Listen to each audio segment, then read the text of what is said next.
ஆண்டவருடைய நாமம் மகிமைப்படுவதாக.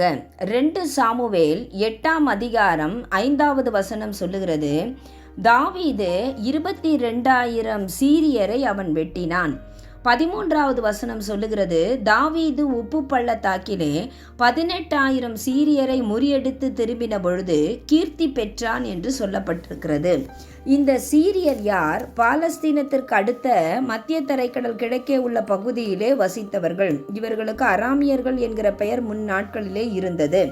இவர்கள் கர்த்தரை பகைக்கிற, தேவ ஜனங்களை பகைக்கிற ஒரு கூட்டத்தார். தேவ ஜனங்களுக்கு விரோதமாக வருகிற கூட்டத்தோடே சேர்ந்து கொள்ளுகிறவர்கள். தாவீதுக்கும் இவர்களுக்கும் நேரடியான பகை இல்லை. எதனால் தாவீது வெட்டினான் என்று சொன்னால், இவர்கள் அவனோடே கூட சேர்ந்து கொண்டார்கள். சோபாவின் ராஜாவோடே சேர்ந்து கொண்டு தாவீதை எதிர்க்க வந்ததினாலே தாவீது இவர்களை முறியடித்தான். இவர்கள் தேவ ஜனங்களை பகைக்கிறவர்கள் என்று சொல்லி 1 ராஜாக்கள் 11:25 சொல்லப்பட்டிருக்கிறது. 2 ராஜாக்கள் 8:28 சொல்லுகிறது, இந்த சீரியர் யோராமை காயப்படுத்தினார்கள். கர்த்தருடைய பிள்ளைகளை காயப்படுத்துகிற ஒரு கூட்டம். தாவீது இவர்களை முறியடித்தான். இவன் முறியடித்ததினாலே கீர்த்தியுள்ள, கனமுள்ள, புகழ்ச்சிக்கு பாத்திரமான ஒரு வாழ்க்கையை இவன் அடைந்தான். நாமும் ஒரு நாளும் கர்த்தருடைய பிள்ளைகள் தேவ ஜனங்களை, ஊழியர்களை, அபிஷேகம் பெற்றவர்களை, கர்த்தரால் பிரித்தெடுக்கப்பட்ட கூட்டத்தை பகைக்கவோ காயப்படுத்தவோ கூடாது. இவர்களுக்கு விரோதமாக பேசவோ எழுதவோ யுத்தத்திற்கு போகவோ அல்லது மறைமுகமான தந்திரமான காரியங்களை செய்யவே கூடாது. அப்படி செய்வோம் என்றால் நாம் தோற்று போய்விடுவோம், நாம் முறியடிக்கப்படுவோம், வாழ்க்கையிலே முன்னேற முடியாதபடி நாம் சாபத்தை அனுபவிப்போம். தாவீது கர்த்தரால் தெரிந்து கொள்ளப்பட்டவன், தேவனாலே அபிஷேகம் பண்ணப்பட்டவன். கரவலாடுகளின் பின்னே திரிந்த அவனை தன் ஜனமாகிய இஸ்ரவேலை மேய்ப்பதற்கு என்று தேவன் தெரிந்து கொண்டு ஆட்டு தொழுவத்திலிருந்து அவனை அழைத்து கொண்டு வந்தார் என்று 78ஆம் சங்கீதம் 70ஆம் வசனம் சொல்லுகிறது. கர்த்தரால் அபிஷேகம் பெற்றவனோடு கர்த்தர் துணை நிற்பார். அவனை ஒரு நாளும் சத்ருவின் கரத்திலோ பிசாசின் கரத்திலோ விட்டு கொடுக்கவே மாட்டார். அவன் தோற்று போக கீழே விடவே மாட்டார். விழுந்தாலும் நீதிமான் 7 தரம் விழுந்தாலும் எழுந்திருப்பான் என்று வேதம் சொல்லுகிறது. நீங்கள் சங்கீதங்களின் புஸ்தகம் 89ஆம் சங்கீதம் 20-35 உள்ள வசனங்களை நீங்கள் வாசித்து பார்ப்பீர்கள் என்றால், இது தாவீதுக்கு மட்டுமல்ல, தேவனாலே அழைக்கப்பட்ட, தெரிந்து கொள்ளப்பட்ட ஒவ்வொருவனுக்கும் உரிய வாக்குதத்தம். 21ஆம் வசனம் சொல்லுகிறது, என் கை அவனோடே உறுதியாய் இருக்கும், என் புயம் அவனை பலப்படுத்தும். நீங்கள் சங்கீதங்களின் புஸ்தகம் 89ஆம் சங்கீதம் 23வது வசனம் சொல்லுகிறது, அவன் சத்துருக்களை அவனுக்கு முன்பாக மடங்கடித்து அவனை பகைக்கிறவர்களை வெட்டுவேன் என்று சொல்லுகிறார். 25வது வசனம் சொல்லுகிறது, அவனை ஆளும்படி வைப்பேன், அவனுக்கு அதிகாரத்தை தருவேன் என்று ஆண்டவர் சொல்லுகிறார். 27வது வசனம் சொல்லுகிறது, அவனை உயர்த்தி கொண்டே போவார், கிருபையை விட்டு விலகாமல் அவனுக்கு சொன்னதை நிறைவேற்றுவார். இவ்வளவு பெரிய ஸ்லாக்கியங்களை பெற்றவன் தான் தேவனாலே தெரிந்து கொள்ளப்பட்டவன், தேவனாலே அபிஷேகம் பண்ணப்பட்டவன்.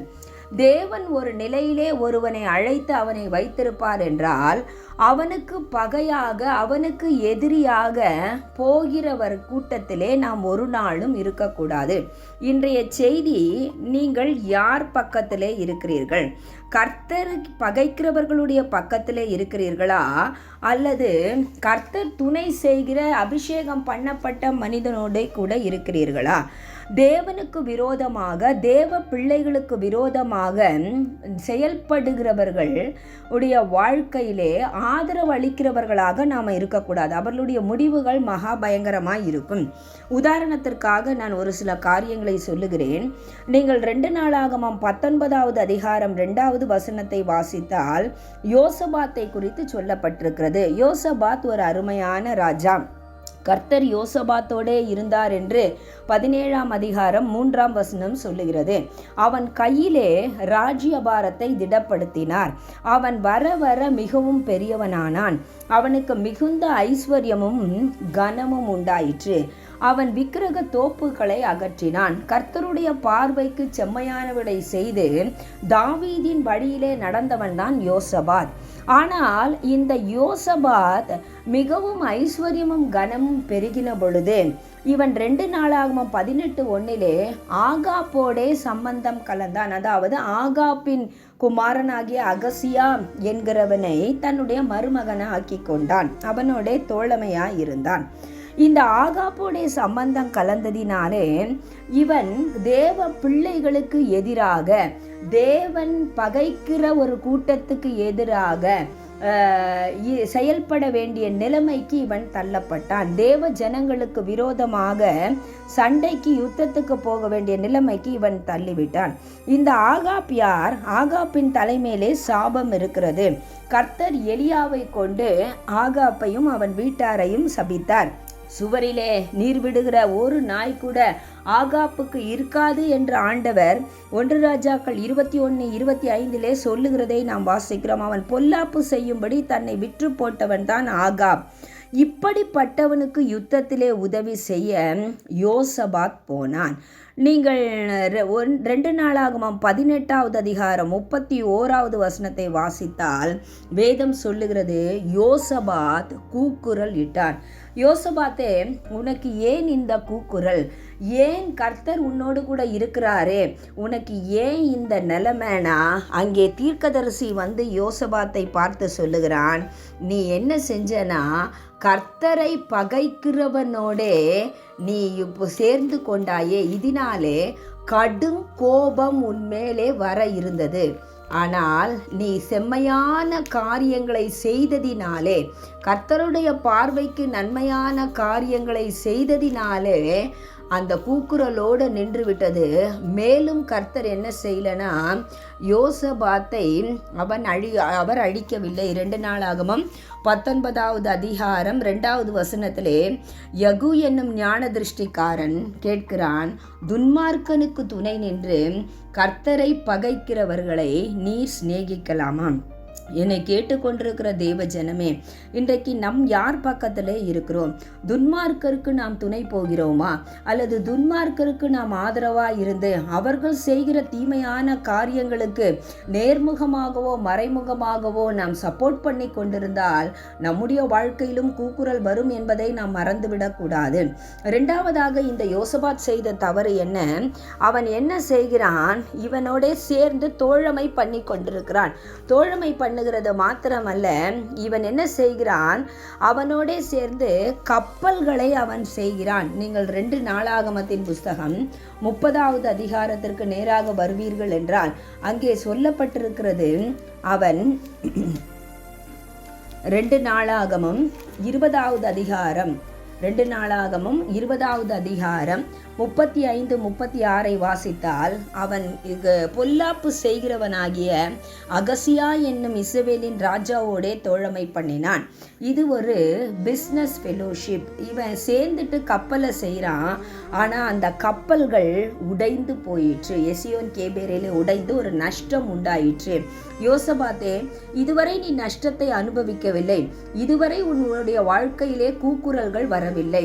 இது 2ம் உன்னுடைய வாழ்க்கையிலே வருவதற்கு காரணம், நீ கர்த்தரை பகைக்கிறவனோடே உன்னுடைய ஐக்கியம் இருந்ததினாலே. என்னை கேட்டுக்கொண்டிருக்கிற தேவ ஜனமே, இதுதான் சீரியர்களுடைய தன்மை. தாவீதுக்கு துணையாக சீரியர் வந்திருந்தால் என்னாலும் தாவீது அவர்களை காப்பாற்றியிருப்பான். ஆனால் இவர்கள் தாவீதுக்கு எதிராக செயல்படுகிறவர்களோட வந்ததினாலே தாவீது அவர்களை முறியடித்து என்னாலும் அவர்களை கப்பம் கட்டுகிறவர்களாக மாற்றிவிட்டான். இன்றைக்கு நாம் யாரோடு கூட இருக்கிறோம்? நம்முடைய ஐக்கியம் யாரோடு கூட இருக்கிறதோ அதை வைத்துத்தான் நம்முடைய வாழ்க்கையிலே ஆசீர்வாதமும் சந்தோஷமும் இருக்கும் என்பதை நாம் ஒரு நாளும் மறந்துவிடக்கூடாது. பாருங்கள், எலியாவோடு எலிசா இருந்தார். எலியாவின் கைகளுக்கு தண்ணீர் வார்த்து கொண்டிருந்தார். முடிவு, எலிசா ஆவியின் வரத்தை இரட்டிப்பாய் பெற்றுக்கொண்டான். எலியாவின் மேலிருந்த சால்வை எலிசாவின் மேலே விழுந்தது. எலிசாவோடு கேயாசி இருந்தான். ஆனால் அவனுடைய பொருளாசையின் நிமித்தமாக அவனுக்கு வரம் கிடைக்கவில்லை. மாறாக நாகமானுடைய குஷ்டரோகம் அவனுக்கு கிடைத்தது. அவனுக்கு கொஞ்சம் தீர்க்கதரிசியோட கூட இருக்கணும்னு ஆசை, கொஞ்சம் உலகத்தோடு கூட இருக்கணுன்ற ஒரு ஆசை. இந்த நாகமான் விக்கிரக ஆராதனைக்காரன், அவன் கொண்டு வர பொருளை வேணான்னு இவர் தள்ளிவிட்டா, இவன் அதில் நாட்டம் கொண்டு போனதினாலே இவன் குஷ்டரோகியாக மாறி போனான். நீங்கள் இன்னும் பார்ப்பீர்கள் என்றால், இயேசுவோடு கூட இருந்த அப்போஸ்தலர்கள், பேதுரு இயேசுவோடு இருந்தான், பிற்காலத்திலே வல்லமையுள்ள ஊழியக்காரனாய் மாறினான். ஆனால் யூதாசோ இயேசுவோடும் கூட இருந்தான்.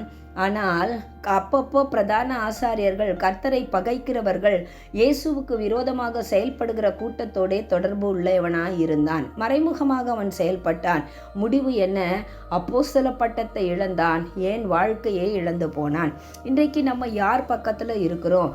ஒரு கூட்டம் இயேசுவின் பக்கத்திலே இருந்தது, பிற்காலத்திலே வல்லமையுள்ளவர்களாக மாறினது. ஒரு கூட்டம் பரபாஸ் தான் எங்களுக்கு வேண்டும் என்று சொல்லி பரபாசை ஆதரித்தார்கள். முடிவு, இயேசுவின் இரத்தப்பழி எங்கள் மேலும் எங்கள் பிள்ளைகளை மேலும் வருவதாக என்று கூறிவிட்டு அதிகமான இரத்தப்பழிகளை வாங்கி எருசலேமிலே அவர்கள் சிதறடிக்கப்பட்டார்கள் என்று சரித்திரம் கூறுகிறது. இன்றைக்கு நாம் யார் பக்கத்திலே இருக்கிறோம்? நமக்குள்ளே இப்படிப்பட்ட சீரியரினுடைய தன்மைகள் இருக்கிறதா? ஒருவேளை நாம் நல்லவர்களாக இருக்கலாம், நாம் கர்த்தரோடு கூட இருக்கிறவர்களாக இருக்கலாம், நாம் ஜெபிக்கிறவர்களாக இருக்கலாம், நாம் உத்தம இருதயத்தோடு நடந்து கொள்ளலாம். ஆனால் நம்மோடு கூட உள்ள ஐக்கியம் அல்லது எந்த ஐக்கியத்திலே நாம் இருக்கிறோம் என்பதை கவனம் செலுத்தாவிட்டால் நம்முடைய வாழ்க்கையும் வேதனையும் கூக்குரலுமாக கப்பம் கட்டுகிறவர்களாக காலமெல்லாம் மாறிவிடுவோம் என்பதை மறந்துவிடக்கூடாது. தாவீது இதிலே கவனமாயிருந்தான். நீங்கள் 101 சங்கீதம் 6வது வசனத்தை நீங்கள் வாசிப்பீர்கள் என்றால், தேசத்திலே உண்மையானவர்கள் என்னோடே வாசம் பண்ணும்படி என் கண்கள் அவர்கள் மேல் நோக்கமாயிருக்கும் என்று சொல்லுகிறான். உத்தமமான வழியிலே நடக்கிறவன் என்னை எல்லாரும் என்னை சேவிக்க மாட்டாங்க, உத்தமனை தான் நான் என் பக்கத்தில் வச்சுப்பேன்னு சொல்கிறான். 7வது வசனம் பாருங்க, கபடு செய்கிறவன் என் வீட்டுக்குள் இருப்பதில்லை, பொய் சொல்லுகிறவன் என் கண் முன் நிலைப்பதில்லை. தாவீது ரொம்ப கவனமா இருந்தான் தன்னை சுற்றி உள்ளவர்களை குறித்து. கபடு செய்கிறவன், பொய் சொல்லுகிறவன், அவனெல்லாம் அகற்றிவிட்டு உண்மையானவர்களை அவன் தேடி தன்னோடு வைத்து கொண்டான். என்னை கேட்டுக்கொண்டிருக்கிற பிரியமானவர்களே, ஒரு நாளும் கர்த்தரை பகைக்கிற, தேவ மனிதர்களை பகைக்கிற, அபிஷேகம் பண்ணப்பட்டவனுக்கு விரோதமாக எழும்புகிற, கை நீட்டுகிற, பேசுகிற கூட்டத்தோடே நாம் நம்மை இணைத்து கொள்ளவே கூடாது. தாவீதுக்கு எதிராக வந்த சோபாவின் ராஜாவுக்கு சீரியர் அளித்ததினாலே தாவீது அவர்களை முறியடித்தான். நம்முடைய வாழ்க்கையை ஆராய்ந்து பார்ப்போம். நம்ம இந்த உபவாச நாளிலே நம்மை பரிசுத்தப்படுத்திக் கொள்ளுவோம்.